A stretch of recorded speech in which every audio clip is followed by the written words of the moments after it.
Good morning friends, welcome back to my YouTube channel. ಇವತ್ತೊಂದು delicious sweet ಮಾಡ್ತಿದ್ದೀನಿ. Carrot halwa ರಸತ್ಮಿ ಹಬ್ಬಕ್ಕೆ ಅಂತ ನಾನು ಇದನ್ನು ಮಾಡ್ತಿದ್ದೀನಿ. ಒಂದು ಬೌಲಷ್ಟು, ಒಂದು ಅರ್ಧ ಕೆ ಜಿಯಷ್ಟು ಕ್ಯಾರೆಟ್ ತೊಗೊಂಡಿದ್ದೀನಿ. ನಾನು ಜಾಸ್ತಿ ಪ್ರಮಾಣದಲ್ಲಿ ಮಾಡ್ತಿದ್ದೀನಿ. ಒಂದು 1/4 ಕೆ ಜಿಯಷ್ಟು ಸಕ್ಕರೆ ತೊಗೊಂಡಿದ್ದೀನಿ. ಹಾಲು, ಗೋಡಂಬಿ, ದ್ರಾಕ್ಷಿ, ತುಪ್ಪ, ನೆಕ್ಸ್ಟ್ ಇದು ಕಂಡೆನ್ಸ್ಡ್ ಮಿಲ್ಕ್, ಇಷ್ಟು ತೊಗೊಂಡಿದ್ದೀನಿ. ಫಸ್ಟ್ ತುಪ್ಪ ಹಾಕ್ಕೊಂಡಿದ್ದೀನಿ. ನೆಕ್ಸ್ಟ್ ಇವಾಗ ಗೋಡಂಬಿ, ದ್ರಾಕ್ಷಿನ ತುಪ್ಪದಲ್ಲೇ ಹುರ್ಕೊಳ್ಳೋಣ.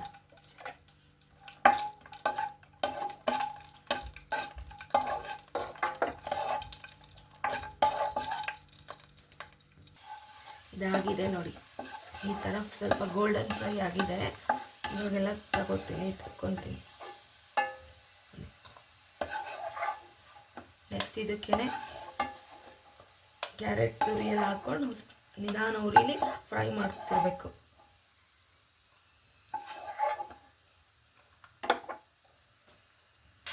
ನೋಡಿ ಹಾಕ್ಕೊಂಡಿದ್ದೀನಿ. ತುಪ್ಪ ತುಂಬ ಜಾಸ್ತಿನೂ ಬೇಕಾದ್ರೆ ಹಾಕ್ಕೋಬೋದು. ನಾನು ಒಂದು ಬೌಲಷ್ಟು ಹಾಕ್ಕೊಂಡಿದ್ದೀನಿ. ಇದೆಲ್ಲ ಹಸಿ ವಾಸನೆ ಹೋಗೋವರೆಗೂ ಚೆನ್ನಾಗಿ ಫ್ರೈ ಮಾಡಬೇಕು. ತುಂಬಾ ಬೇಗನೆ ಆಗುತ್ತೆ ಇದು.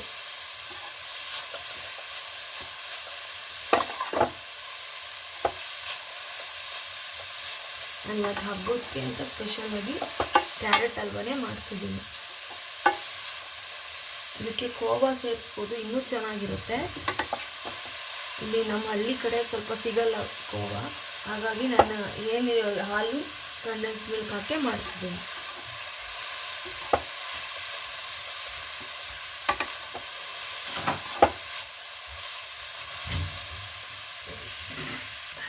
ಇದೆಲ್ಲ ಹಸಿ ಅಂಶ ಎಲ್ಲ ಹೋಗ್ತಾ ಬಂತು. ಇವಾಗ ಇನ್ನೊಂದು ಚೂರು ನಾನು ತುಪ್ಪ ಆ್ಯಡ್ ಮಾಡ್ತೀನಿ. ತುಂಬ ರಿಚ್ ಫುಡ್ ಇದು, ಸ್ವೀಟ್ ತುಂಬ ರಿಚ್ ಆಗಿರುತ್ತೆ ಇದು. ಡಯಟ್ ಮಾಡೋರೆಲ್ಲ ಇದನ್ನು ತಿನ್ನೋದಕ್ಕೆ ಕಷ್ಟನೇ, ಒಂದೊಂದು ಸ್ಪೂನ್ ತಿನ್ಬೋದು ಅಷ್ಟೇ. ಮನೇಲೆ ಮಕ್ಕಳಿಗೆ ತುಂಬ ಸುಲಭವಾಗಿ ಮಾಡಿಕೊಡ್ಬೋದು, ಹೊರಗಡೆ ತಂದು ಕೊಡೋದಕ್ಕಿಂತ. ಎಲ್ಲ ಆಗ್ತಾ ಬಂತು, ಹಸಿ ವಾಸನೆ. ಇವಾಗ ನಾನು ಇದಕ್ಕೆ ಹಾಲು ಸೇರಿಸ್ತೀನಿ.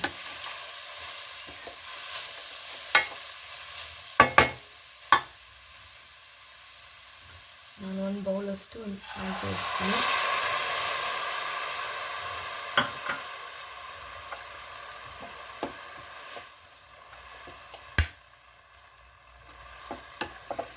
ಒಂದು 5 ನಿಮಿಷ ಇದು ಹಾಕ್ತಿದ್ದಂಗೆ ಸ್ವಲ್ಪ ಬಾಡ್ತಿದ್ದಂಗೆ ಹಾಲಲ್ಲಿ ನೆಕ್ಸ್ಟು ಸಕ್ಕರೆ ಸೇರಿಸ್ಬೇಕು.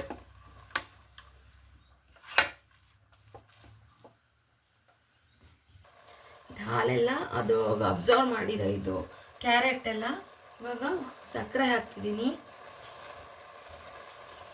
ಸಕ್ಕರೆ ಬದಲು ಬೆಲ್ಲನೂ ಹಾಕ್ಬೋದು, ತುಂಬಾ ಚೆನ್ನಾಗಿರುತ್ತೆ ಅದೂ. ಸಕ್ಕರೆ ತಿನ್ನೋದು ಕಮ್ಮಿ ಅನ್ನೋರು ಬೆಲ್ಲ ಹಾಕ್ಬೋದು.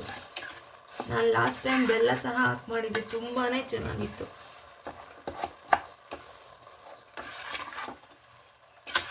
ಇದೆಲ್ಲ ಕರಗ್ತಾ ಬಂದಮೇಲೆ ಕಂಡೆನ್ಸ್ ಮಿಲ್ಕ್ ಹಾಕೋಣ ಲಾಸ್ಟ್ಗೆ.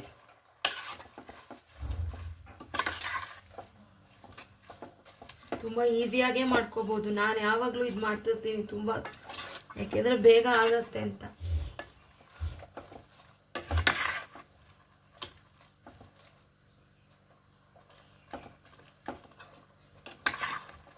ನೋಡಿ ಇದೆಲ್ಲ ಸ್ವಲ್ಪ ನೀರು ಬಿಟ್ಕೊಂತು. ಸಕ್ಕರೆ ಹಾಕಿದ್ಮೇಲೆ ಸ್ವಲ್ಪ ಅದರಲ್ಲೇ ಮಾಗಬೇಕು ಇದೆಲ್ಲ.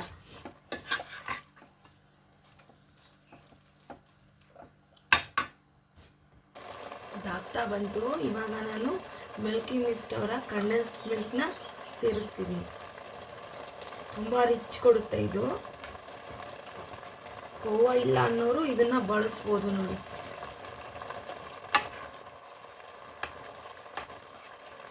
ನಾನು 2 ಸ್ಪೂನ್ ಅಷ್ಟು ಹಾಕಿದ್ದೀನಿ ಅಷ್ಟೇ.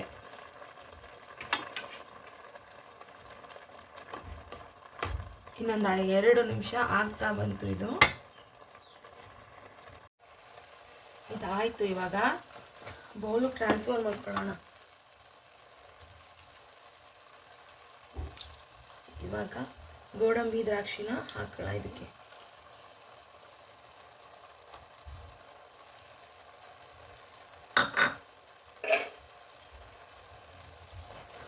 ಗೋಡಂಬಿ ದ್ರಾಕ್ಷಿ ಹಾಕಿದ್ದೀನಿ. ಈಗೆಲ್ಲ ಕೈ ಆಡ್ಕೋಬೇಕಷ್ಟೆ.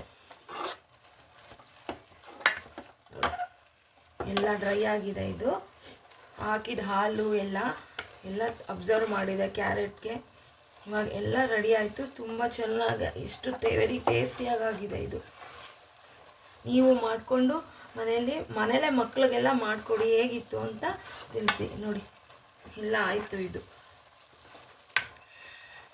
ತುಂಬ ಬೇಗನೆ ಆಗತ್ತೆ. Thank you for watching my channel. Please ನನಗೂ ಸಪೋರ್ಟ್ ಮಾಡಿ.